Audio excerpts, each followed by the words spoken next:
Hey guys, I hope you enjoyed the video. Before the video starts, hit that subscribe button and like for more great content like this. When we hit 15 subscribers, I will be doing a 15 subscriber special, so if you haven't, subscribe. Now, let's start the video.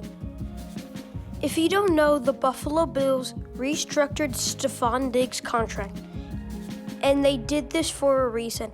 If you don't know, about 2 days ago, the Bills restructured Stephan Diggs' contract, which in sense created over $7 million in cap space for the Bills to have, which means that Stephan Diggs will have a bigger signing bonus, but will create more cap space for this year. It would not make sense if they did not sign, extend, or transfer somebody. So they did this for a reason, and there could be a move coming up soon. Let's talk about it. The Buffalo Bills will most likely trade for someone, but they could also sign someone in free agency as well. Let's go over some players that they could sign or trade for. First, Zach Ertz. Zach Ertz has been rumored to be trading for a while. He's one of the best veteran tight ends in the league.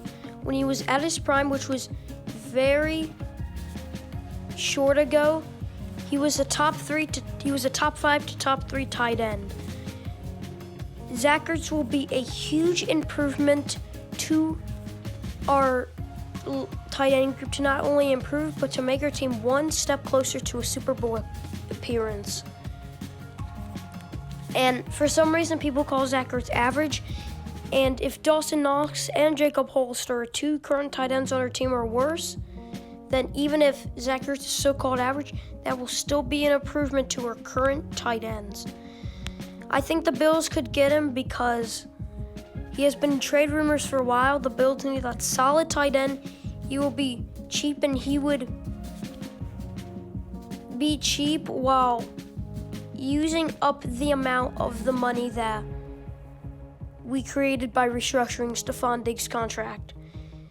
If you really think about it, he'll help in multiple different ways. If we keep Dawson Knox, he can be a great mentor while being a great tight end. And if we are able to trade Dawson Knox for him with something else, and then it's just him and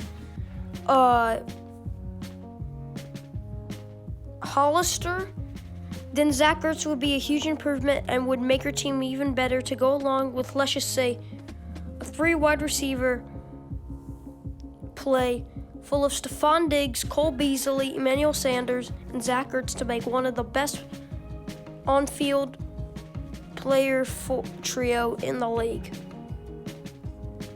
Zach Ertz will bring so much, and I have a feeling that Braden Bean could trade for him, as there is a big need in place in the locker room. So it also do, because Braden Bean likes to address needs while bringing starters and depth. And Zach Ertz can bring both for now and maybe a couple years in the future. Now we go into cornerbacks. Braden Bean could also take a cornerback, which could bring depth, which he has done this season. But this is more than depth. This is a great rosterable guy who can be a solid and one of the best cornerback twos. Besides Travius Way, Levi Wallace, and Taron Johnson, who is technically not a cornerback and nickelback, they have lack of cornerback. Now, I wouldn't really want them to get a cornerback, but in a way, it would be nice. As we did address Wild Goose, who I think was the cornerback that we drafted later in the draft, but we still need depth, and we may still need a cornerback too, but either way, we can keep Levi Wallace or sign one of these guys. I think there's only 2 main guys in mind that are still available in free agency. As it is most likely not to trade for a cornerback with no rumors for the Bills. I see Nelson. He's probably one of the most underrated cornerbacks in the league, putting up 2 interceptions this year, and I think 2 years ago and 1 year ago put up a whopping 4 interceptions, which is a crazy stat to think of, as he's gotten more than some of the best quarterbacks in the league. Now, he isn't an amazing starter by any means, but he would be one of the best number 2 cornerbacks in the league to go along with superstar cornerback Travius White. I also think that we could sign him because Jeremy Flower, a reporter of ESPN, reports saying Nelson, the cornerback that I've been talking about, has heard from 14 teams, including, and this is official, that he's heard from or gotten offers from the Texans, Bears, Eagles, Bengals, and then at the bottom, Bills. And he said that he wants to go to a good team, like maybe the team that he played for in the past, like the Steelers. And the Bills are a good team. So that could definitely be possible with also with cornerback depth in mind. The second out of options could also be Richard Sherman. He's arguably the best cornerback of all time. Was part of the Seattle Legion of Boom amazing offense, which won them the Super Bowl. He is not in his prime, as he had the worst year of his career, but he still put up a pick, can bring leadership and help out the younger guys. Still a solid cornerback and still one of the best cornerbacks in the league, being a top 10 or top 15 cornerback in the league, to be maybe the best cornerback too if the Bills signed him. It would be great to go along with Tre'Davious White, as he can teach the young guys while still remaining in the NFL for 2 years, which he said he'll most likely retire in. I don't think Buffalo Bills will get Julio Jones. He's not in rumors, but he is in Vegas betting odds as the 5th final option, as it's like 200 plus or something. I don't know. I don't really know how betting works, but I don't think Julio Jones is going to be here. Of course, I would like it because he will be another great offense, the Boomer offense, to even Super Bowl winning caliber, but that's just not the Braden Bean way, in my opinion. We have already so many depth options and great starter guys even later in our wide receiver core. Such as Stephan arguably the best receiver in the league with the light route running ability. Cole Beasley, arguably the best slot in the league after his best season yet. Emmanuel Sanders, one of the best route runners in the league, just a couple years back in his prime. Gabriel Davis, who fit in really well as a number 3 wide receiver, to be one of the biggest wide receiver steals that we have had since the 2010s decade. Isaiah McKenzie, who despite getting limited receptions, used them wisely and used his speed and good ability for short yardage as an advantage.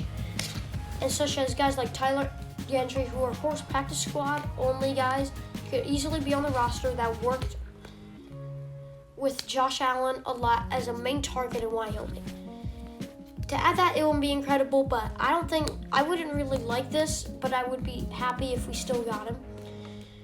But I don't think we're going to get him because despite clearing cap space, we would still have even a negative amount of cap space, about the same as much, even if we didn't restructure Stephan contract.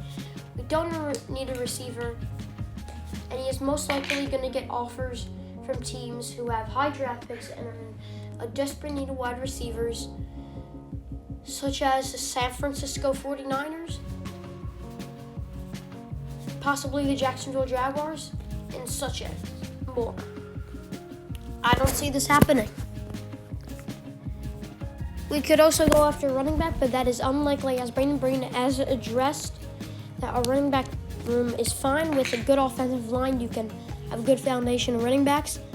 And as we brought in Matt Breida in free agency, we have too much depth in the run game, both roster and practice squad. I don't see us trading or signing a running back, as there's not really good available on the market.